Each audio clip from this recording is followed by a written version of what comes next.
भागवत महात्म्य के प्रथम अध्याय के द्वितीय श्लोक में भगवान व्यासनंदन सुखदेव जी महाराज के पाद पद्मों में प्रणाम किया। यं प्रव्रजन्तमनुपेतमपेत कृत्यं द्वैपायनो विरह कातर आजुहाव पुत्रेति तन्मयतया तरवोऽभिनेदुस्तं सर्वभूतहृदयं मुनिमानतोऽस्मि। बोले श्री सुखदेव जी महाराज की जय। आइए हम लोग परम पावन नैमिषारण्य भूमि की ओर चलते हैं।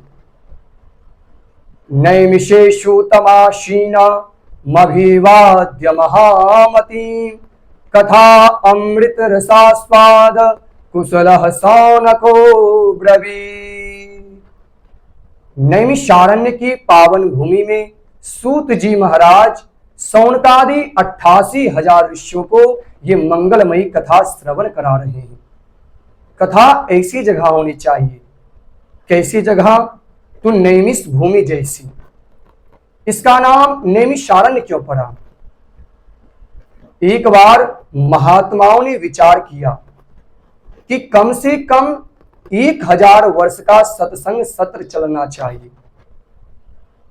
तो हम सब 7 दिन के कथा सत्संग के लिए स्थान को कितना सोच विचार करके चयन करते हैं।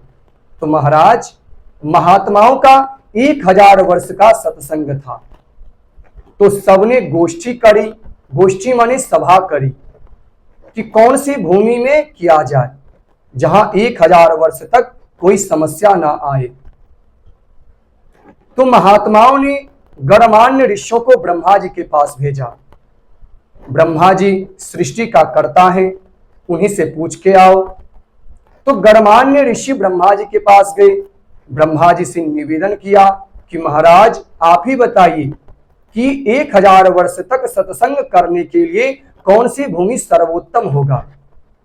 तो ब्रह्मा जी ने एक चक्र का निर्माण करके छोड़ा और ब्रह्मा जी ने कहा ये चक्र की जो नेमी है ये घूमते घूमते जिस पुण्य भूमि में रुक जाए समझ लो वही भूमि सर्वोत्तम है।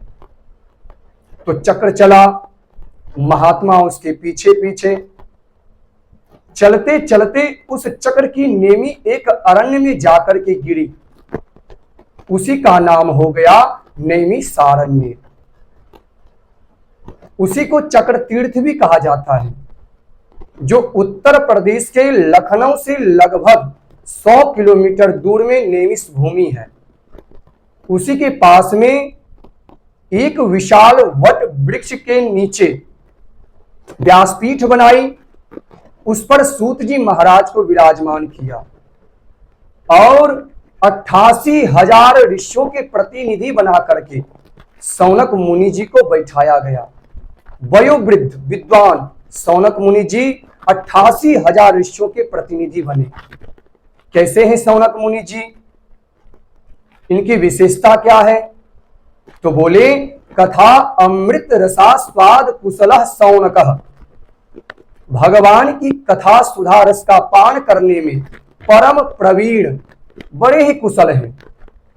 कथा अमृत रसास्वाद कुशलः। अच्छा, कुशल किसे कहते हैं?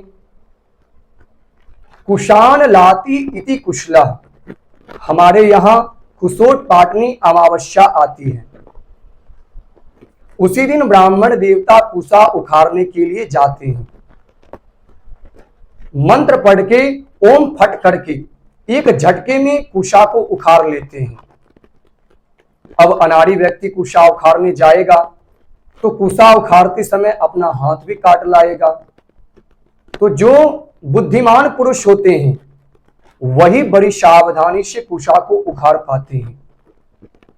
तो जो बड़ी सावधानी से बिना कोई हानि किए कुशा को उखाड़ ले उसी को कहते हैं कुशल। कुशल का मतलब होता है बुद्धिमान। ये व्यक्ति बड़ा बुद्धिमान है, बड़ा कुशल है।